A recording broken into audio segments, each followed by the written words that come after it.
ओम हिरण्याय नमः। ओम हिरण्याय नमः। ओम हिरण्याय नमः। ओम हिरण्याय नमः। हिरण्याय नमः। ओम हिरण्याय नमः। ओम हिरण्याय नमः। ओम हिरण्याय कहो पुत्र। ओम हिरण्याय नमः। ओम ओम हिरण्याय नमः। ओम हिरण्याय नमः। ओम नारायणाय नमः। ओम हिरण्याय नमः। ओम हिरण्याय नमः। ओम हिरण्याय नमः। ओम नारायणाय नमः।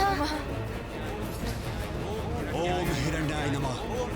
ओम नारायणाय नमः। प्रहलाद, हिरण्याय नमः। हिरण्याय नमः। प्रणाम देवर्षि। कल्याण हो देवी। प्रणाम कल्याण मस्त। देवर्षि, स्वामी हम पर संदेह कर अत्यंत क्रोधित हो रहे हैं। ऋषिवर, आप उन्हें समझाकर उनका क्रोध कम करने की कृपा कीजिए।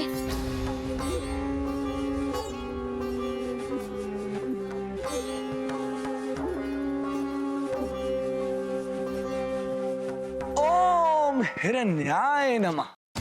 ओम हिरण्याय नमः। सावधान देवर्षि, आपकी किसी भी सुझाव की कोई आवश्यकता नहीं है हिरण्यकशिपु को। अवश्य महाराज, सुझाव नहीं दूंगा मैं, मात्र इतना कहूंगा कि आपके पुत्र का कथन सर्वथा सत्य है। स्पष्ट कहिए देवर्षि, क्या अर्थ है आपका? क्या सत्य है उसका कथन में? यही महाराज कि श्री हरि ने ही आकर एक ही समय पर आपकी पत्नी और आपके पुत्र को भोजन कराया।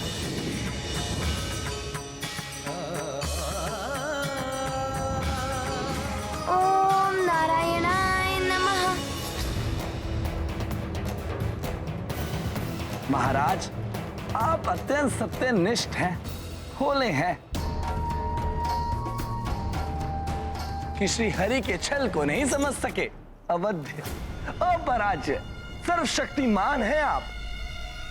इसलिए बल से नहीं, छल और माया से आपके अपने परिवार में ही फूट डालकर आपको पराजित करने का प्रयास कर रहे हैं मायावी हरि।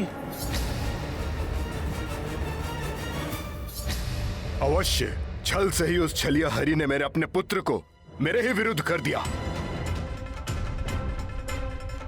वो पुत्र जिसकी शिराओं में मेरा रक्त प्रवाहित है, पितृद्रोही बनकर मेरे ही समक्ष हरि भजन में लीन है। उसे यह भी ज्ञात नहीं है कि उसके इस कृत्य से मैं कितनी असीम वेदना से द्रवित होता हूं। नहीं पिताश्री, ऐसे कष्टदायक वचन मत कहिए। आपका पुत्र हूं मैं।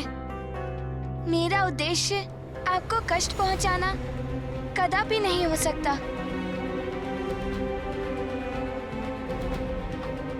तनिक विचार कीजिए महाराज, इस अबोध बाल बुद्धि में आपके प्रति विषाक्त विचारों ने प्रवेश कैसे किया? अवश्य छल है।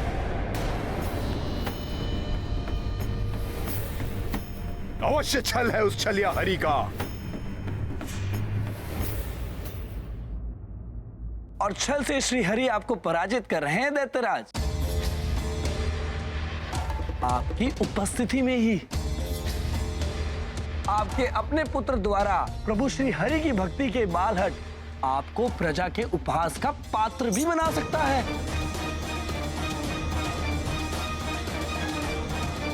परंतु पुत्र मोह से विवश उसको दंडित कैसे करेंगे आप? करूंगा, दंडित करूंगा उसे। अपने पुत्र पर छाए उस छलिया हरि के मोहपाश को खंडित करूंगा, भले ही उसके लिए मुझे कठोर से कठोर उपाय करने पड़े। सेनापति, इस बार यंत्रणा कक्ष में ले जाइए इसे। वहां हरि भक्तों की दुर्दशा से साक्षात्कार होगा इसका। तो इसकी हृदय में व्याप्त हरि भक्ति स्वतः ही मिट जाएगी। नहीं। किंतु फिर भी यदि इसके हरि के प्रति सम्मोहन भंग ना हो तो इसे साधारण अपराधी के समान भेड़ियों में बांधकर दंडित करो, दंडित करो, दंडित करो, दंडित करो। नहीं स्वामी, ऐसा मत कीजिए।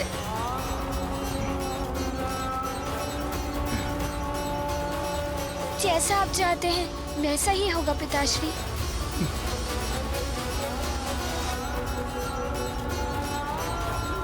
ले जाओ इसे यहाँ से।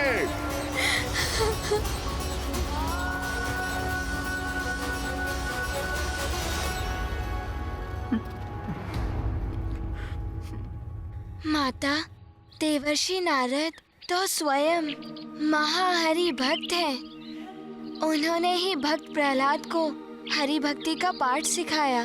परंतु माता, प्रभु विष्णु जी की भक्ति को त्याग कर दैत्यराज हिरण्यकश्यपु के अनुगामी क्यों बन गए? पुत्र, देवर्षि नारद जी अपने नटखट स्वभाव के लिए प्रसिद्ध हैं, परंतु हास परिहास से परिपूर्ण उनकी प्रत्येक युक्ति में जगत कल्याण का कोई उद्देश्य अवश्य निहित होता है, जिसका सुखद परिणाम भविष्य में दिखाई देता है। परंतु माता, देवर्षि ने तो हिरण्यकश्यपु को उकसाया कि वो भक्त प्रहलाद को यातना देकर दंडित करे। इससे जगत का क्या लाभ था माता? पुत्र, कभी कभी वर्तमान में मिली पीड़ा भविष्य में आनंद बनकर फलित होती है। देवर्षि को ज्ञात था कि जीवन में हर प्राणी को उनके कर्मों के अनुसार ही फल प्राप्त होते हैं। दुष्ट दैत्य हिरण्यकश्यपु पाप पथ पर अग्रसर तो था, परंतु पूर्व काल में उसके किए हुए कुछ पुण्य कर्म भी अभी शेष थे, जिनके कारण वो प्रभु द्वारा दंडित होने से बचा हुआ था।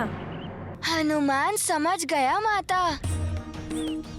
देवर्षि नारद इसीलिए उनको इतना उकसा रहे थे।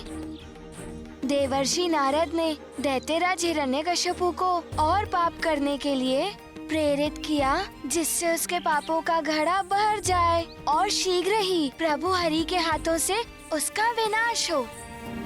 माता, क्या वास्तव में ही दैत्यराज हिरण्यकश्यपु ने अपने पुत्र भक्त प्रहलाद को यंत्रणा कक्ष में डाल दिया? हाँ पुत्र, उस काल कोठरी में स्थित यंत्रणा गृह अत्यंत भयंकर था। वहाँ अहंकारी हिरण्यकश्यपु हरि भक्तों को कड़ी यातना देता था, जिससे भयभीत होकर वो अपनी हरि भक्ति त्याग दे। प्रहलाद को भी वहीं ले जाया गया। प्रभु के सच्चे भक्त अपने प्रभु की भक्ति के लिए प्रत्येक यातना, प्रत्येक कष्ट सहने का साहस रखते हैं। बोलो ओम हिरण्याय नमः।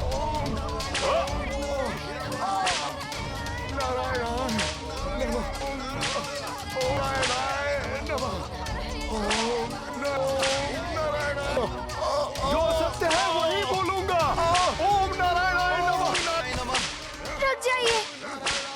ऐसा करते हुए आपके हाथों में कंपन नहीं होता? यहाँ हमारे हाथ नहीं युवराज, स्वयं हरि भक्त कांपते हैं। हरि भक्ति छोड़ने पर ही यहाँ से मुक्ति मिलती है, और जो हरि भक्ति नहीं छोड़ते स्वयं प्राण उनका साथ छोड़कर उड़ जाते हैं। अन्यथा हम उनकी जिह्वा काटकर हरि नाम लेना असंभव बना देते हैं। बोलो बोलो ओम हिरण्याय नमः। ओम नारायण, ओम नारायण, ओम नारायण, नारायणाय नमः। ओम नारायणाय नमः। बोलो हिरण्याय नमः। ओम नारायणाय नमः।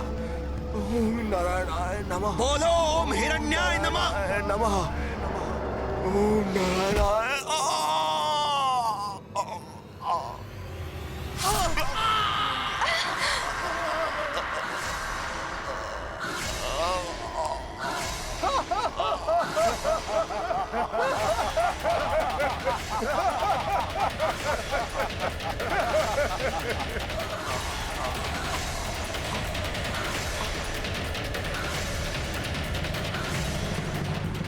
देखा युवराज, यदि आपने हरि नाम लेना नहीं छोड़ा तो आपको भी यही परिणाम भुगतना पड़ेगा। जिभा काट दे मेरी, तो मैं प्रभु का नाम नहीं ले पाऊंगा, परंतु मेरे नेत्र सदैव हरि दर्शन के लिए ही तत्पर रहेंगे। युवराज, उसका उपाय भी है हमारे पास।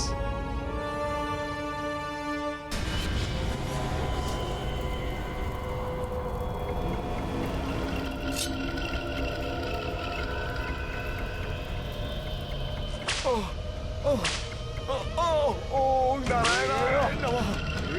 ओम नारायणाय नमः।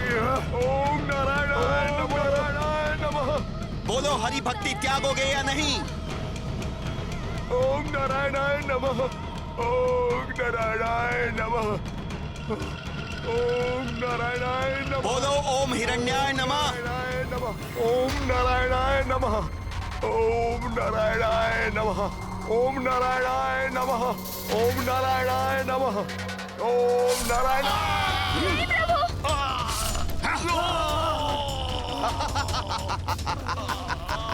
हे प्रभु, अपने भक्तों की रक्षा कीजिए।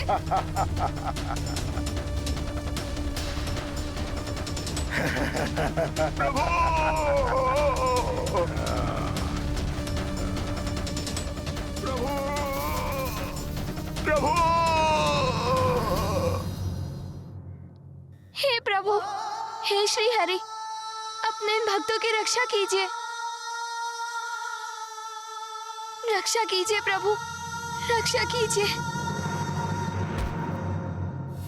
यहाँ हरि शब्द का अर्थ है घोर यंत्रणा सहना।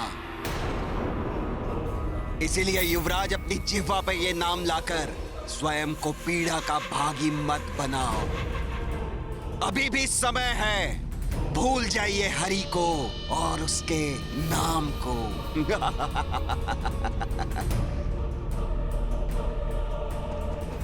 आप जीवा काटकर हरि नाम का उच्चारण करने से रोक सकते हैं, नेत्रों को छीनकर हरि की प्रतीक्षा में बिछी दृष्टि को बाधित कर सकते हैं, लेकिन मन में स्थित हरि स्मृति को कैसे मिटा पाएंगे आप? जिस शरीर के रोम रोम में श्री हरि व्याप्त है, उन्हें उस शरीर से विलग करने का सामर्थ्य कहाँ से लाएंगे आप?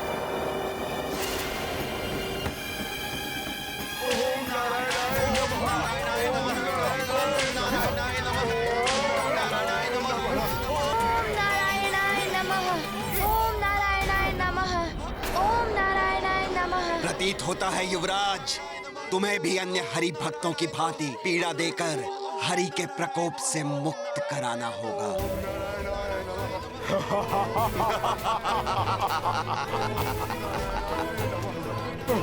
ओम नारायणाय नमः।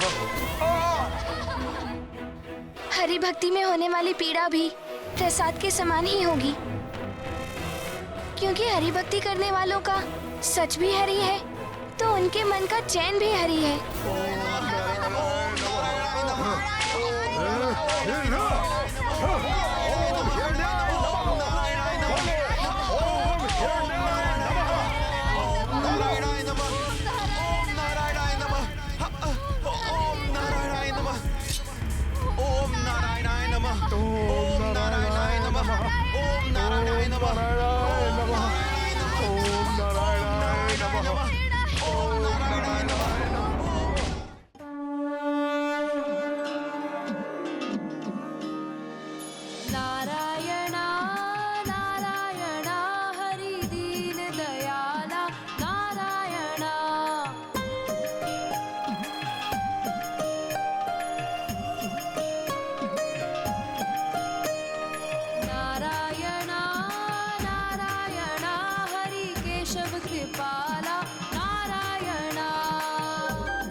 संभव है? हमारे अस्त्र हम पर ही वार कर रहे हैं।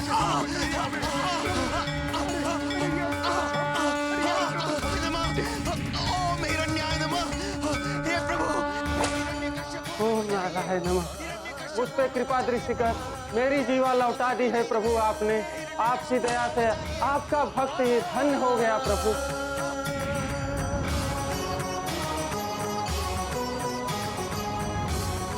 मेरी दृष्टि वापस आ गई प्रभु, मेरी दृष्टि वापस आ गई। आपका शत शत नमन प्रभु, आपको शत शत नमन प्रभु। ओम नारायणाय नमः। ओम नारायणाय हे प्रभु, नमः। प्रभु धन्यवाद। अरे ये कौन कर रहा है? बहुत बहुत धन्यवाद प्रभु।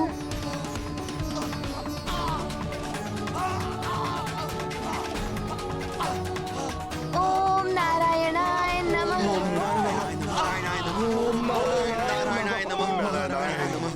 ओम नारायणाय नमः। इस माँ की विनती सुनिए स्वामी, हमारे पुत्र को यंत्रणा कक्ष से लौटा लीजिए। यंत्रणा तो दूर, उसका कोमल हृदय वहाँ के बंदियों की वेदना भी नहीं सहन कर पाएगा। इतने निष्ठुर मत बनिए स्वामी, मेरे पुत्र को इतना कठोर दंड मत दीजिए। आप चिंता मत कीजिए महारानी, मुझे पूर्ण विश्वास है अन्य हरि भक्तों को यंत्रणा पाते देख वो स्वयं वहां से मुक्त होने के लिए प्रार्थना कर रहा होगा। मेरी बात समझने की चेष्टा कीजिए स्वामी। एक अप्रिय समाचार लाया हूँ। क्या हुआ? मेरा पुत्र प्रहलाद कुशल तो है, उसे कोई गंभीर आघात तो नहीं लगा? नहीं महाराज, इसके विपरीत हुआ है। क्षति तो हमारे सैनिकों को पहुंची है, जो युवराज एवं अन्य बंदियों को यातना देने का प्रयत्न कर रहे थे। महाराज मुझे तो लगता है अवश्य ही युवराज दिव्य शक्तियों के स्वामी हैं। यंत्रणा कक्ष में तो चमत्कार हो गया, हमारे सैनिकों के शस्त्र उन्हें ही आघात पहुंचाने लगे। पिताश्री, मुझे कोई देवी शक्ति प्राप्त नहीं है। ये चमत्कार तो प्रभु विष्णु का ही है। उन्होंने अपने भक्तों को संकट में देखकर हम सबकी रक्षा की। मेरा पुत्र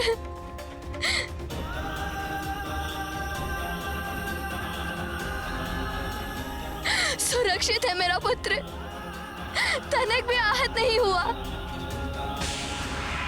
माता, प्रभु श्री हरि जिसकी रक्षा करे उस पर कोई विपदा कैसे आ सकती है? आप व्यर्थ चिंता मत कीजिए, मेरे प्रभु मुझे कोई कष्ट नहीं होने देंगे।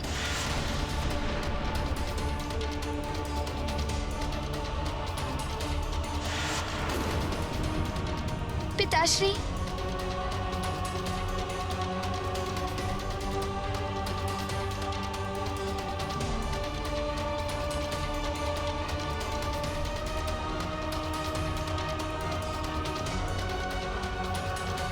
पिताश्री, अब तो आपका विश्वास हो गया ना कि श्री हरि ही ईश्वर है? सुपुत्र की इच्छा थी मेरी, दुर्भाग्य मेरा कि मुझे ऐसा कुपुत्र मिला जो अपने पिता के शत्रु का नाम भजकर उसकी महिमा का बखान कर रहा है। ईश्वर बुला रहा है उसे। दुष्ट बालक, अपने पिता के लिए तनिक सम्मान, लेश मात्र भी स्नेह नहीं है तुम्हारे मन में? ऐसा मत कहिए पिताश्री, आपसे तो मुझे अपार स्नेह है। इसीलिए तो मैं आपसे श्री हरि की शरण में आने का निवेदन कर रहा हूँ। हरि हरि हरि, थक गया हूं तुम्हारे मुख से ये नाम सुनते सुनते। उस हरि का प्रभाव बढ़ता ही जा रहा है तुम पर। और ये मत सोचो कि वो छलिया हरि हर बार अपने दिव्य शक्तियों से तुम्हारी रक्षा करेगा। इस बार मैं ऐसा प्रबंध करूंगा कि तुम उस हरि का नाम भूलने पर विवश हो जाओगे।